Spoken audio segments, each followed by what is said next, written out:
So here we are on the Gold Coast at the Australian Surf Life Saving Championships. Now, this event is absolutely huge. We have 314 surf clubs competing in 480 beach and ocean events. It's just an enormous event in Australia. This event is over a week long, and I'm lucky enough to be providing photography coverage for 4 of those days. So while I'm here, I'm going to take the opportunity to demonstrate some of the autofocus features on the Canon R3 and the Canon R5 cameras in a real world situation at a live event. And also to help understand when to use the eye tracking autofocus features or to simply use single point focus. For this event, it's likely that I'll shoot thousands and thousands of photos. So having a process for photo selection and file management is really important. I'll take you through a few simple photography workflow tips and tricks, including how to select your best photos, transfer to the computer, and then apply some really simple edits ready for upload. I'm also going to show you how I set my cameras up to achieve the best exposure possible while shooting in JPEG mode. Always try and get the best exposure possible in camera. If you're shooting in burst mode over several days, you're going to be shooting thousands of photos, and raw processing is going to be really time consuming, and often it's actually quite unnecessary. You will save so much time by simply exposing properly in camera. This means setting white balance, using exposure compensation, and also adjusting the color profiles, and also working on your composition. Most often I'll be carrying 2 cameras with me.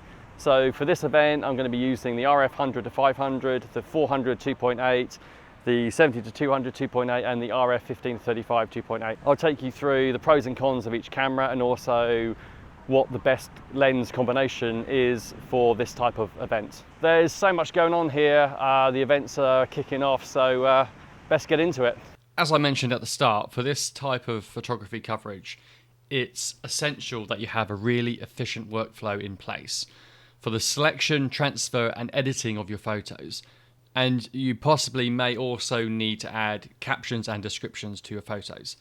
If you're shooting in burst mode, and I think most sports or action photographers would most likely be shooting in burst mode, you will eventually end up with thousands of photos, and you'll need to be very selective over the ones that will be kept. I generally like to start the culling process in camera during the event by adding a lock marker onto the photos. Those are the photos that I intend to transfer or ingest onto the laptop. Just to give you an idea of how many photos can be taken at events like these, on the R3 I took 12,142 photos over 4 days, and on the R5 I took 3,518 photos. But of course I won't be using all of them. I need to somehow select the usable images and then discard the rest. I use a software program called PhotoMechanic, and that is made by a company called Camera Bits. This software handles the entire ingest process. I'm able to set the software up to only transfer locked files from the camera to the laptop. I can also select either RAW photos or just JPEG. So when I put the SD card or CF Express card into the card reader, the software will automatically detect the media card and then start to copy the files over.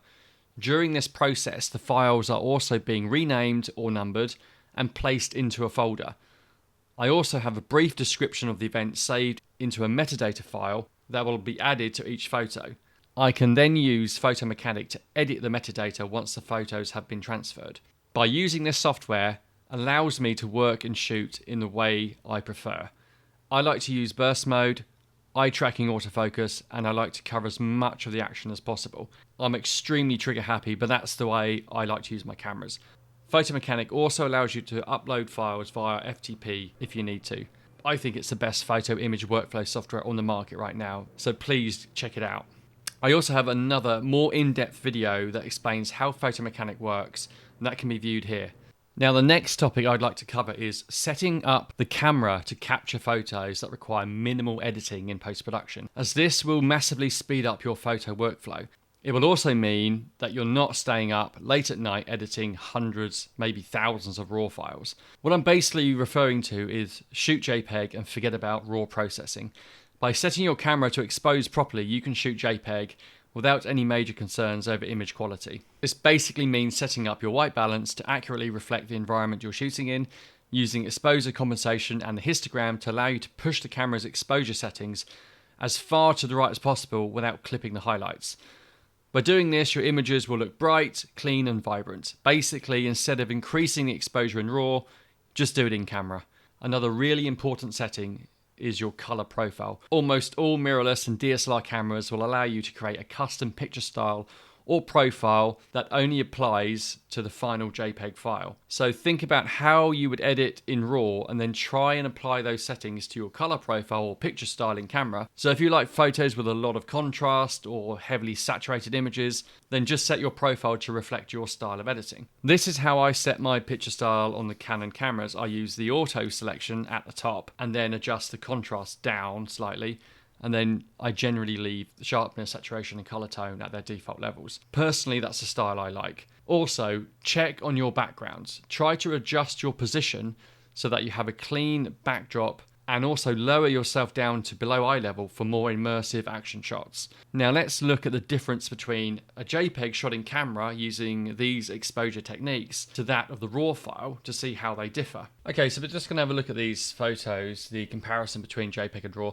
Now, first of all, should you shoot RAW? Absolutely, definitely, you should always shoot in RAW. But you might be asking, why are you shooting in JPEG? Well, the reason is because I shot 15,000 photographs over 4 days. I just don't have the time and the capacity to edit through that amount of photos. And of course, I'm not going to be using 15,000 because I'm shooting in burst mode. I'm going to get that down to a more manageable amount, let's say like a few hundred or maybe a few thousand. But even then, that's a lot of processing to do, which is the reason why I'm trying to explain how to set your camera up to get the best exposure possible. So to minimize the amount of editing that you're doing. What we're going to do now is just have a quick comparison between the JPEG file and the actual RAW file. Here, this is the RAW file and this is the JPEG straight out of camera. Now, I don't have a problem with this JPEG. I think the skin tones are okay. I think the contrast is okay. I mean, I could do a bit more editing on it. I think it looks okay. RAW file is always going to look a little bit flat until you've actually applied some kind of edit. So I'm just going to go in here and do some sort of basic edit. So I'm able to manipulate a lot of the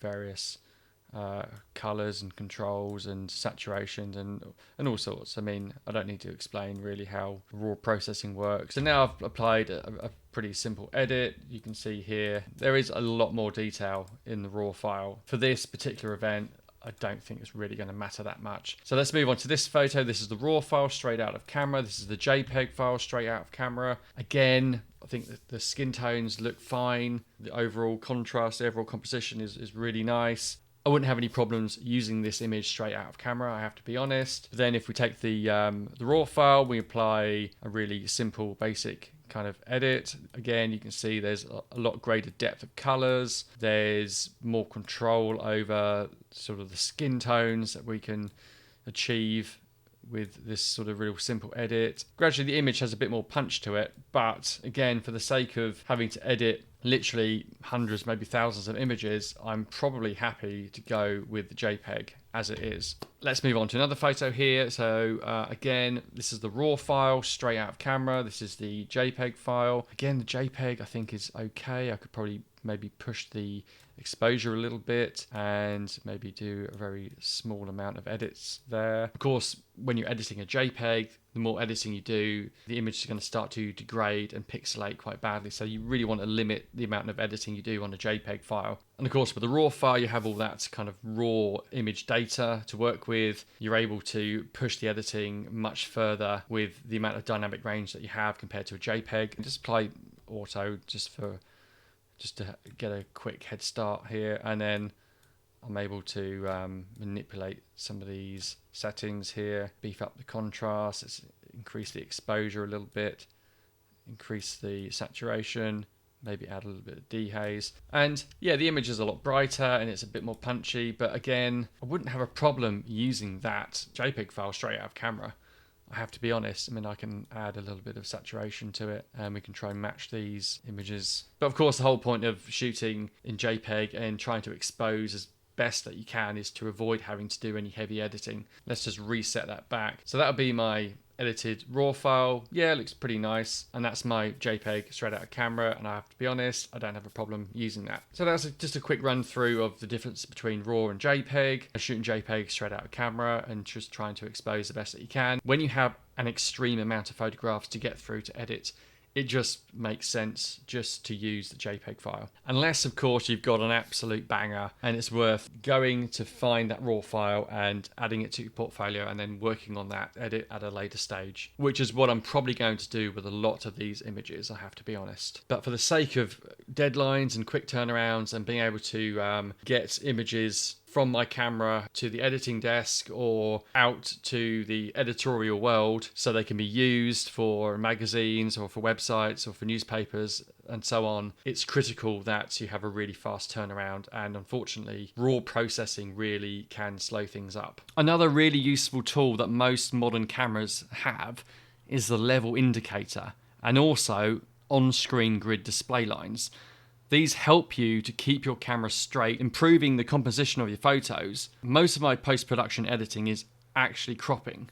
So if I can minimize the amount of cropping I'm having to do in Photoshop, then I'm massively reducing my workload. In the menu system on the Canon cameras, scroll to the 9th bank of the red section and scroll down to shooting info display. This allows you to activate the grid display guides to help with better compositions. From here, you can also change the histogram settings and screen info settings. Use the info button on the back of the camera to scroll through the screen info settings on the LCD display.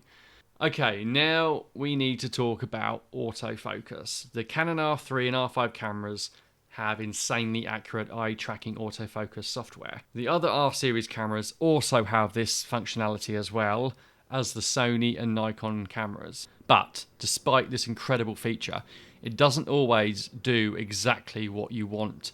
So it's really important to set your camera up to allow you to easily switch from autofocus to single point focus. I adopt a dual back button focusing setup, which allows me to move quickly from single point to eye tracking depending on the subject I'm shooting. I customize buttons on the back of the camera to allow for my preferred setup. Single point back button focusing is incredibly useful as it will allow you to set focus on a subject and then wait until the right moment to activate the shutter. This is because we can deactivate the focusing or metering on the main shutter and instead move it to another completely separate button, usually one of the back buttons. So we're basically able to separate the main functions when shooting an image, which is the focusing of the subject, and then the metering, the actuation of the shutter. We can customize our controls and assign these two functions separately to different buttons on the camera. On the main shutter button, I'm disabling focusing, so it therefore only acts as a button that takes the image or controls the shutter. Then we can customize our back button controls. I actually assign 2 of the back buttons for different focusing techniques, single point and eye tracking. Eye tracking autofocus is incredible and will, if set up well and customized for the right subject, allow you to lock onto the eye of your subject and nail focus every time. However, there are times when it will simply be a bit of a nuisance and can possibly mean missing focus on your desired subject. This is when single point focus comes into play. This is a great example as I have so many people in the scene. I can't rely on the autofocus to select the subject I'm trying to photograph. The eye tracking AF isn't a mind reader. It will simply focus on whatever it thinks you want to photograph. Single point focus allows you to override the eye tracking and select your desired subject. It can also help to guide the eye tracking to your subject. I've actually noticed this on several occasions while I've been shooting. I just move the camera lens towards my subject and activate single point focus and then immediately switch to eye tracking. It almost always latches onto the eye of my intended subject. This is a great example for when to use single point focus. This is the Catch the Flag event at the Surf Life Saving Championships. So my subjects are moving very quickly and the scene is kind of confusing for the autofocus to work effectively. Therefore, single point focus is a much better option. I'm using the RF 100-500 lens and I'm simply trying to anticipate the action by focusing on the flag and then waiting for the contestants to fill the frame. I'm going to push the aperture up to f11 to allow more of my subject to be in focus. The light is really good, so I'm able to maintain a fast shutter speed and also control the ISO levels. I'm simply waiting for the contestants to come into shot while using the burst mode. It required a few adjustments, but I managed to get some really nice action shots without having to use the eye tracking autofocus. Next, we need to talk about cameras and lenses for events like this and what the best type of lenses are or the best combinations. Most often you'll see pro photographers walking around with 2 camera bodies and various different lenses. Usually a huge telephoto lens on a monopod and a smaller lens for close-up or wide shots. The reason for this is to have as much of the action covered as possible at the highest quality. To begin with, I was using the RF 100-500 telephoto zoom lens along with the RF 15-35 for wide or close-up shots. This combination was working really well. The 100-500 lens is really outstanding, but at f7.1 at the 500mm end can be limiting in lower light conditions. Thankfully, this event was outside during the day, so no need to worry about light. As you can see here, I'm shooting in FV mode at 1/4000th of a second. The aperture and ISO values are set to automatic, so when I start to zoom out, the aperture will stay at its widest possible f-stop for that focal length. The ISO will then adjust accordingly for the correct exposure. I'm also pushing the exposure compensation up in order to gain brighter images without clipping the highlights. But pushing the exposure compensation will increase the ISO values, which is worth noting when working at higher shutter speeds, as you'll need as much light as possible. But here I'm comfortably working at a fast shutter with ISO values bouncing from around 250 to 3200. On the R3 camera, ISO noise levels are really well controlled, and I'm not concerned at all with the overall image quality from this camera. My other camera is the R5 with the RF 15-35 f2.8 lens. This is a really fast and versatile lens. The image quality is great, and it's really light, tough, and amazingly well weather sealed. Great for outdoor work. The great thing about the 15mm focal range is I'm able to stand really close to my subject and still feel the frame. The colours look great, and with the optical image stabilisation, I'm actually able to work at very slow shutter speeds if I wanted to and still get sharp, detailed results. However, for this event I was shooting fast action, sports, so my shutter speeds were always reasonably fast.